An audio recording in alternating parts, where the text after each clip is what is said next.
Great to see you, Purpose Church, and happy Super Bowl Sunday.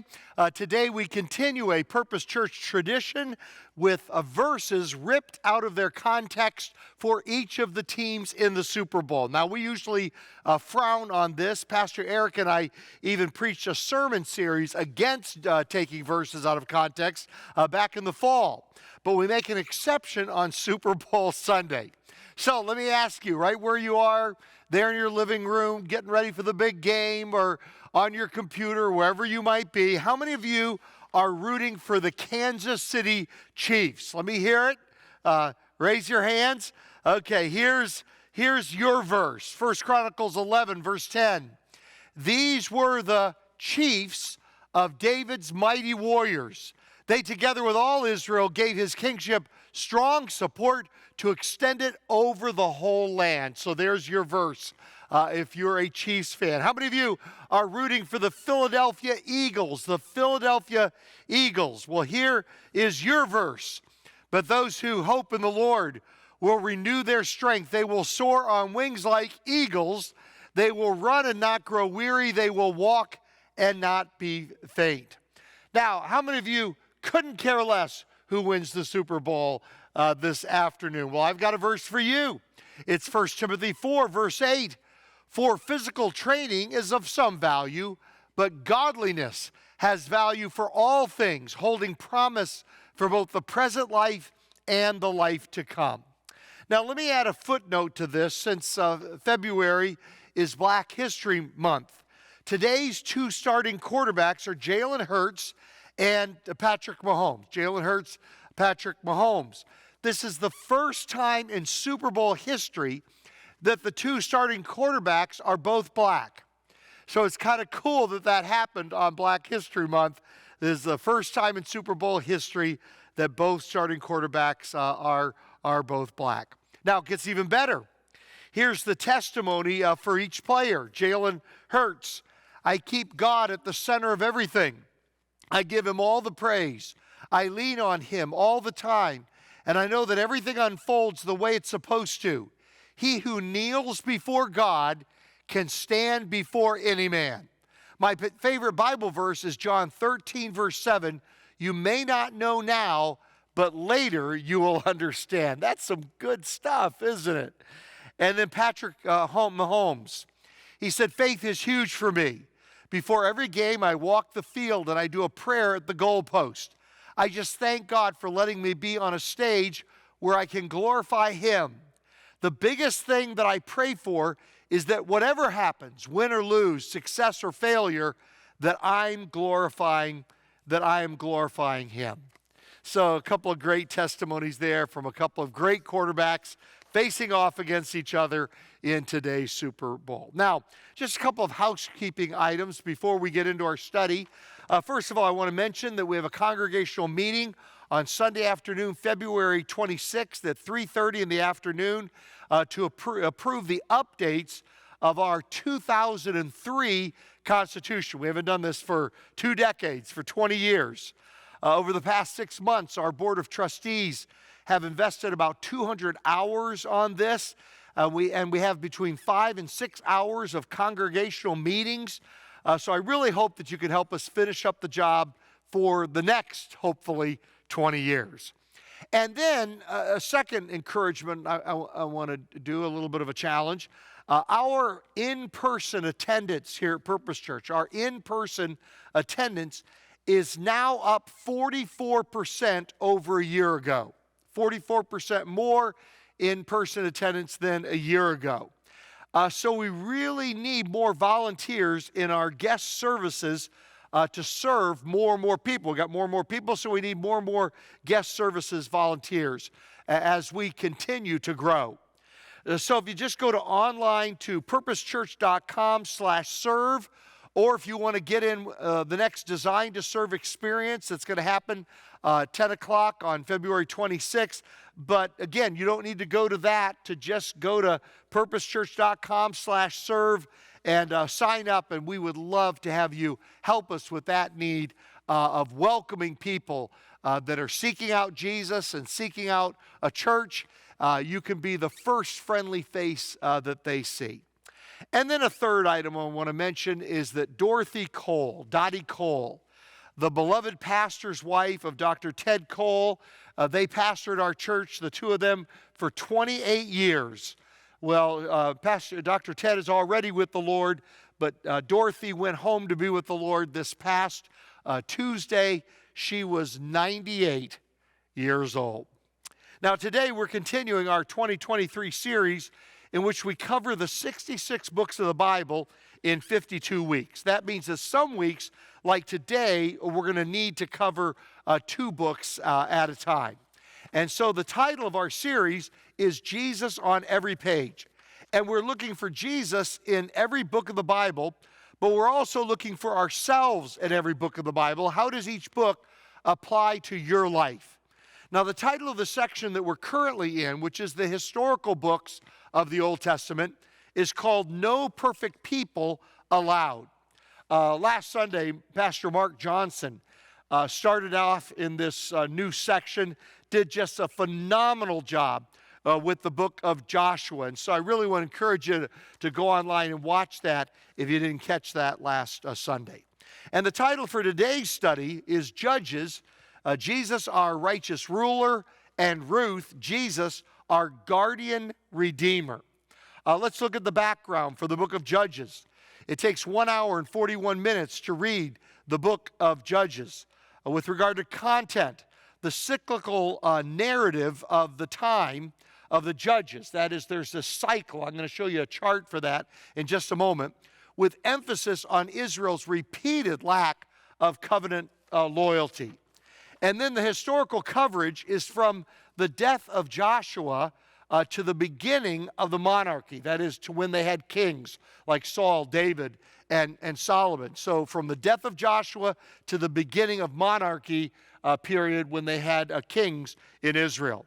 The emphasis is the tenuous results of the conquest. That is, when they went in to conquer the land, they didn't conquer all of the land, and they just had half-hearted results in conquering the promised land. God's constant rescue of his people despite their habitual failure to keep covenant with him. The desperate conditions and overall downward spiral during this period, and the need for a good king. Now, this talking about the downward spiral, where things kind of get worse and worse. Here's a chart that will help you with that. 5 S's. They would start out by sinning against God, which would lead to servitude. They would get enslaved to these other nations, which would lead to supplication. Finally, they'd humble themselves and cry out to God for help. God would send them salvation in the form of a judge. Now, by judge, we don't mean like we think of a judge in a courtroom. A judge was really a term for kind of a military governor. So in the sense that Moses and Joshua, they were kind of like presidents in the United States. The judges were more like governors over a particular state, over a particular tribe like Judah or Manasseh or Ephraim, and they were military governors over them. So they would be called judges, and God would send a judge to a particular tribe to be their salvation, to get them out of this situation, to attack their enemies and to get them out of servitude. And then there'd be a period of silence. There'd be a time of peace for as long as the judge lived. Then when the judge would die, they'd go back to sin, servitude, supplication, salvation, and silence. And it continues to spiral, and things tend to get worse and worse. Each generation tends to get a little bit worse than the previous generation. So as we get into the historical books of the Old Testament, you're going to encounter some disturbing warfare. And so online, we have a message that Pastor Eric preached called Violence in the Old Testament. And I would encourage you, if you didn't get to see that, a couple of months ago back at the end of November. You might want to watch this sermon that's available on demand online here at Purpose Church if you missed that sermon, and it'll help to go deeper into helping to put in context and explanation for the violence that we encounter in the book, in the Old Testament. Particularly, we're going to see it in the book of Judges. By the way, I just have to mention this about Pastor Eric. Last weekend, he was preaching at Hume Lake's winter camp to 300 high schoolers, and 49 of them made decisions for Christ. So he got a chance to preach all weekend to 300 high schoolers, and by the end of the weekend, 49 of them had made decisions for Christ. Now let's look at background for the book of Ruth, the background for the book of Ruth. It takes 14 minutes to read the book of Ruth. That's just a nice sitting, maybe on Tuesday, on Valentine's Day. It's a great love story. So maybe take 14 minutes to read the book of Ruth. The content is, it's a story of loyalty to God during the period of the Judges. So Judges is all about people disobeying God and failing God. And in the midst of that chaos, here is a story of loyalty to God during the period of the Judges, in which Naomi's fortunes, some people have even said that it should be called the book of Naomi rather than the book of Ruth, in which Naomi's fortunes mirror Israel's during this particular time period, while also providing the lineage for King David. And then the historical coverage is a few years around 1100 BC. The emphasis is life in a village that remains loyal to God. In the midst of all the disloyalty to God that happens in the book of Judges, in the midst of that time period, there's one village, there's one group of people that follow God regardless of the culture around them, of what's going on. Life in a village that remains loyal to God during the time of the Judges. The welcoming of a foreign woman under God's wings, God's superintending care that provides Israel eventually with its great king, Solomon, but then the great king was David, followed by Solomon. Saul, David, then Solomon. Now, it's been said that Ruth is the diamond necklace and Judges is the dark velvet background. So in the midst of the chaotic background of the book of Judges, in the middle of that is this diamond necklace, the book of Ruth, that shows that some people are faithful, even when so many were not faithful to God. There's one group of people that remain faithful to him. Ruth is the diamond necklace, and Judges is the dark velvet background. Now here's the question we're going to spend the remainder of our time asking. Are you a Judges Christian or a Ruth Christian?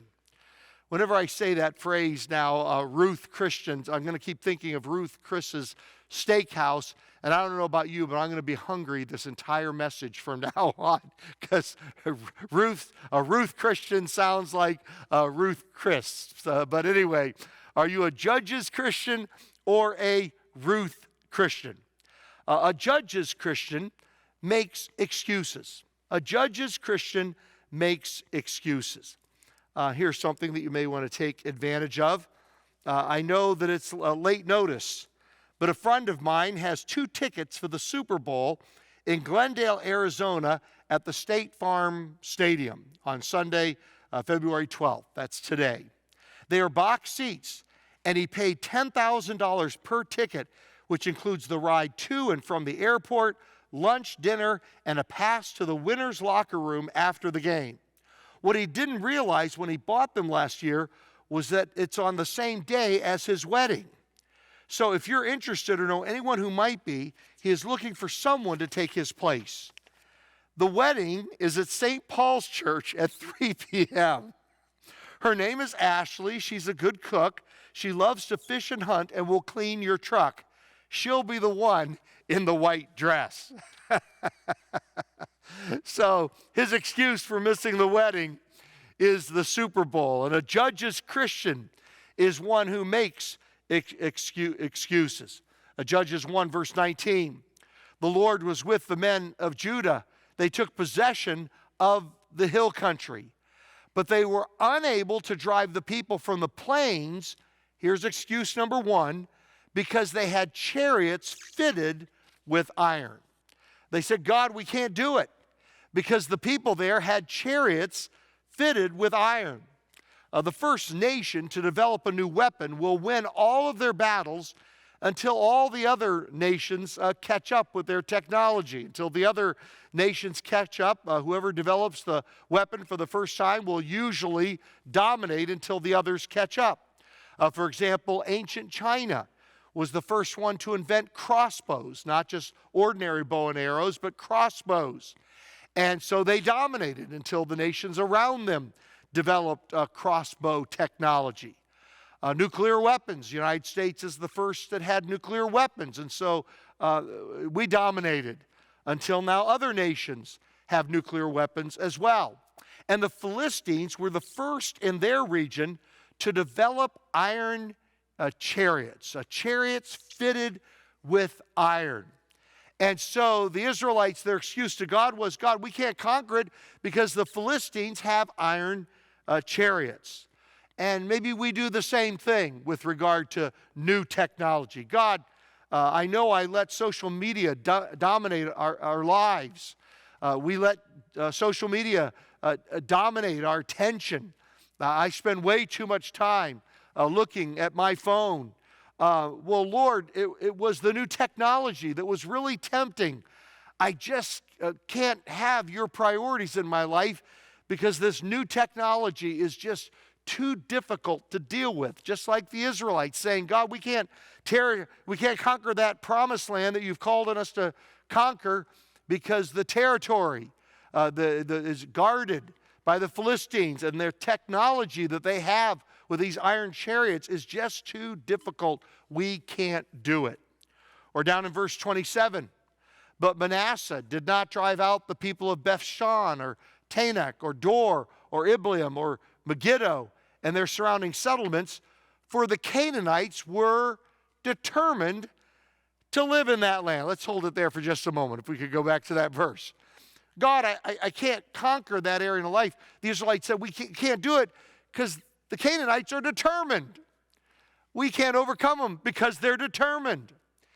And maybe we have a temptation or an addiction or habitual sin that is really determined. Boy, I know in my life, certain temptations, they're really determined. And so, God, I can't do it because it's hard. It's determined, like these Canaanites. Or the third excuse is found in verse 28. In verse 28, when Israel became strong, they pressed the Canaanites into forced labor, but they never drove them out. They never drove them out completely. And so we can manage sin. We try to hold sin under some kind of control, but we never completely eliminate that thing in our life that we know is displeasing to God. We kind of manage it like they drove them into forced labor, but they never drove them out completely. Now, when you think of the Israelites, and this gets into a little bit of violence in the Old Testament, when you think of the Canaanites, the Israelites taking the promised land from the Canaanites, don't think Switzerland, think of the Nazis. Okay, don't think Nazi Germany. Don't think Switzerland. Don't think a group of really great, nice people that the Israelites are just coming in and taking their land. But think of the Nazis, but 10 times as bad. I mean, the Canaanites would sacrifice babies and children to their gods. They were fully involved in the occult. Injustice was rampant, and God had been patient with them for generation after generation, giving them a chance to repent. But once Israel came, they needed to be dealt with. Judgment came in the form of the Israeli army, led by God, to bring judgment on the Canaanites. Their influence, the Canaanites' influence, needed to be defeated, completely defeated, and removed, or it would come back to reinfect the nation of Israel. Here is God's assessment, because they did not completely take the land, because they did not completely eliminate and deal with defeat the Canaanites. He says in Judges chapter 2, verse 1, it says, the angel of the Lord went up from Gilgal to Bochum and said, I brought you up out of Egypt and led you into the land I swore to give to your ancestors. I said, I will never break my covenant with you. I'm going to be faithful to you. And you shall not make a covenant with the people of this land. But you shall break down their altars to these demonic, occultic gods involving child sacrifice. Break down their altars.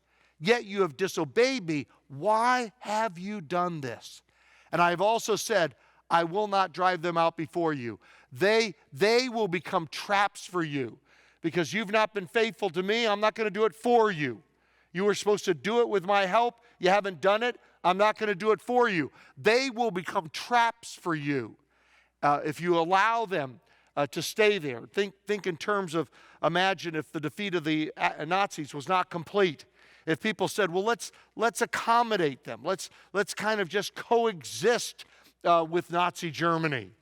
Eventually, they would reinfect the others. And that's what God said would happen to the nation of Israel. They will become traps for you, and their gods will become snares for you. So God asked them the question, why didn't you drive out the Canaanites? And God is asking you and me with regard to those elements of the Canaanites that we've allowed to remain in our lives. God is asking Israel here, he's asking us, you can't do it or you won't do it. You make all these excuses. You're making these excuses. You can't do it or you're choosing not to do it. Can't do it or you won't do it. These pockets of Canaanites are like pockets of disobedience that we leave in our lives that they become traps and they become snares to us. A judge's Christian, secondly, has amnesia, which leads to apostasy. That is, we forget how God has worked in our life. We forget to be grateful. We forget the acts of power that God has done in our lives. We have amnesia. We forget what God has done for us, and it leads to apostasy or to disobedience. Verse 7, the people served the Lord throughout the lifetimes of Joshua and of the elders who outlived him, and who had seen all the great things the Lord had done for them.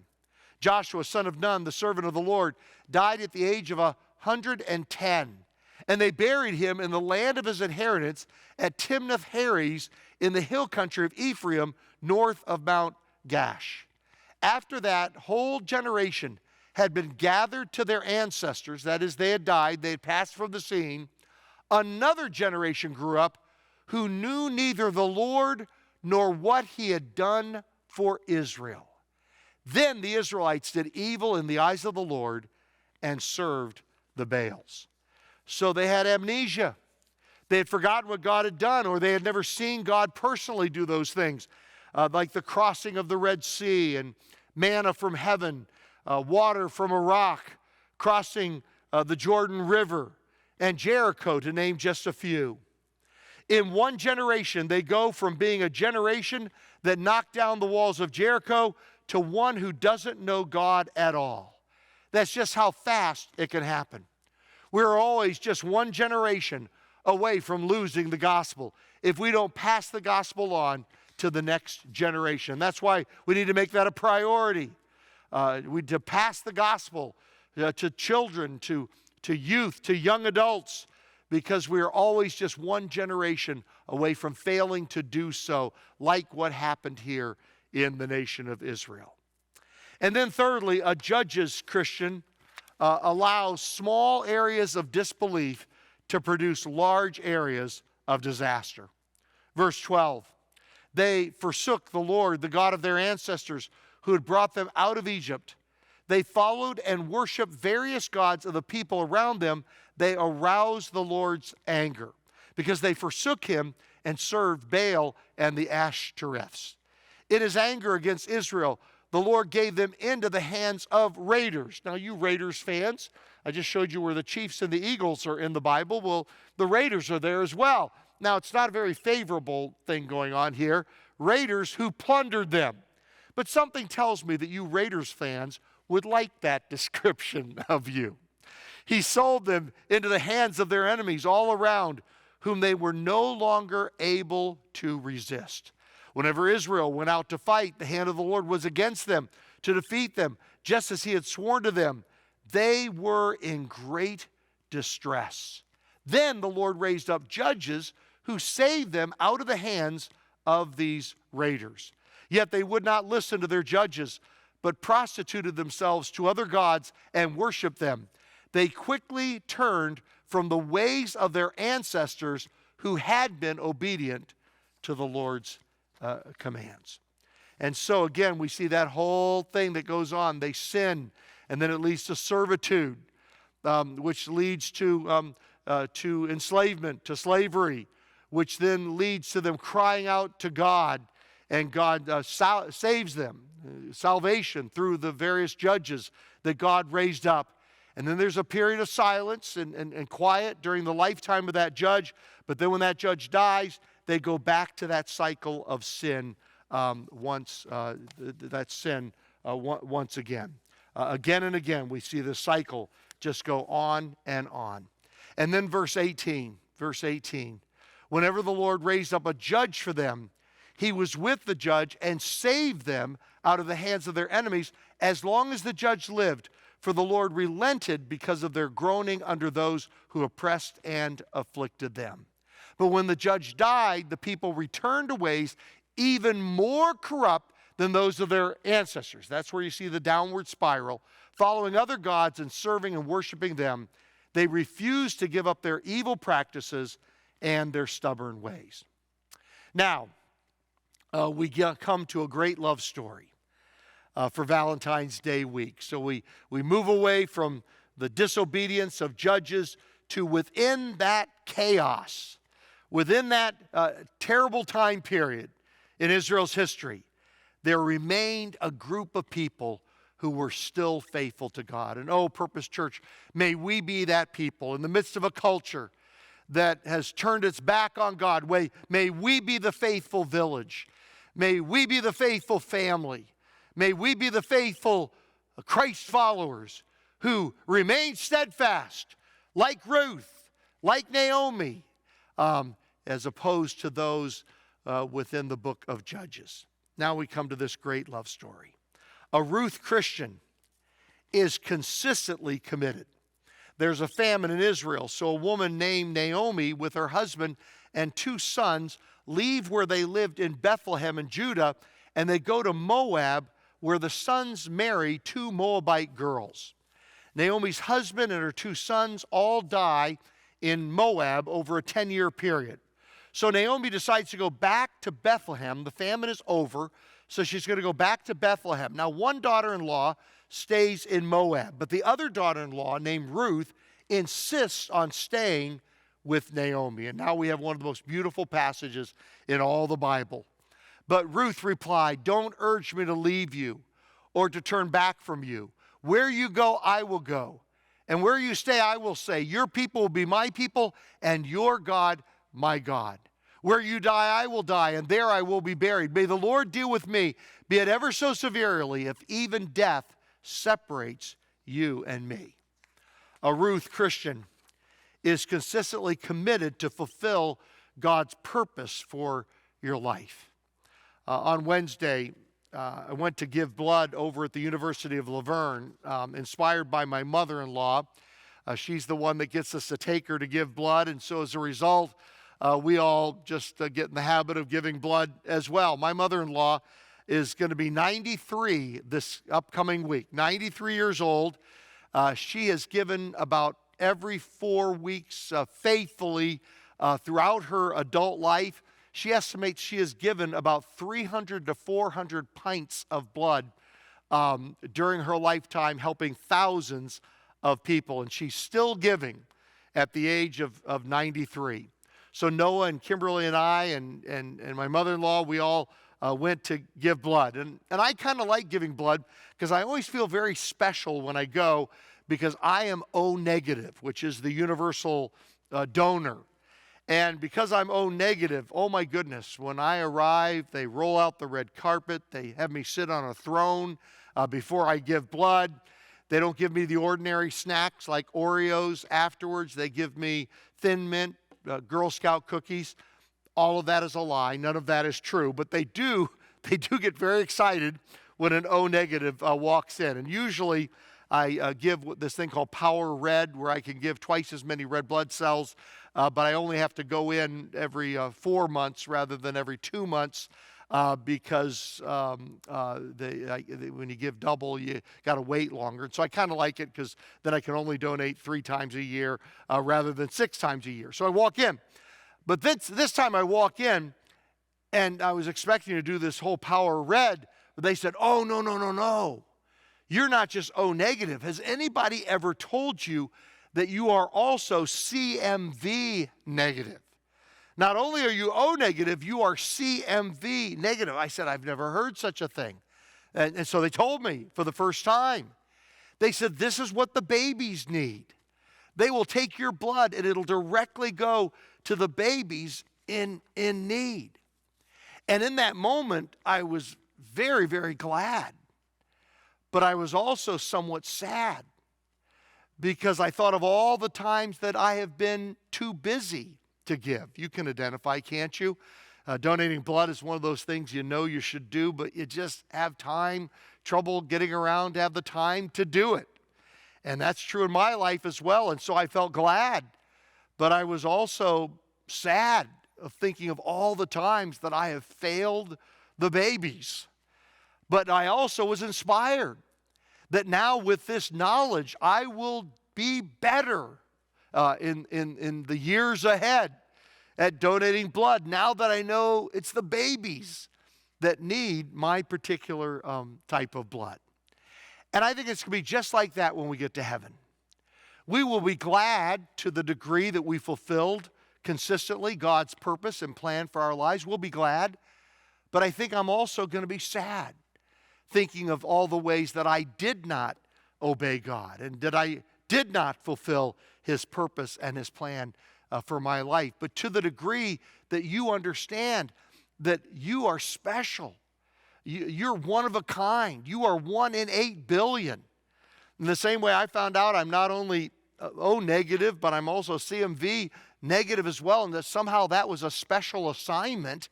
Well, each of us have a special assignment from God and a unique thing. And when we get to heaven, we're going to be glad we fulfilled it, but sad that we didn't do more to fulfill it.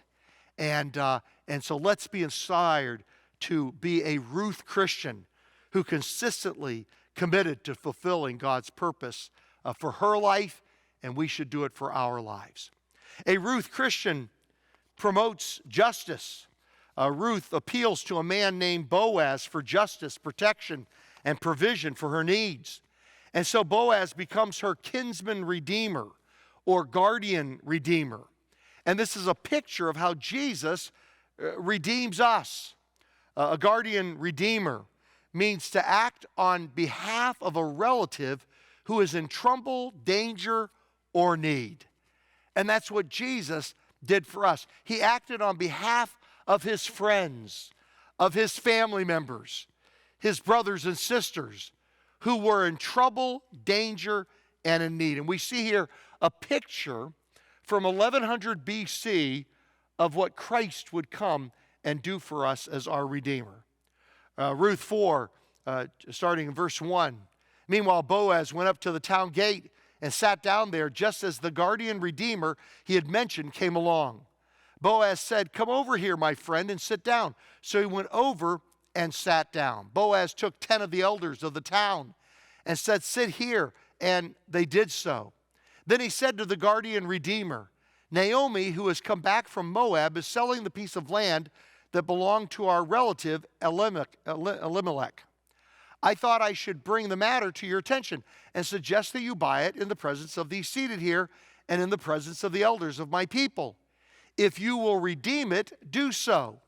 But if you will not, tell me, so I will know. For no one has the right to do it except you, and I am next in line." "I will redeem it," he said. Then Boaz said, "On the day you buy the land from Naomi, you also acquire Ruth the Moabite, the dead man's widow, in order to maintain the name of the dead with his property." At this, the guardian redeemer said, "Then I cannot redeem it, because I might endanger my own estate." He didn't want to do it because it might hinder his financial well-being.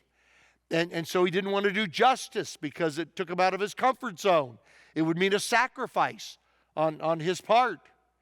You redeem it yourself. I cannot do it.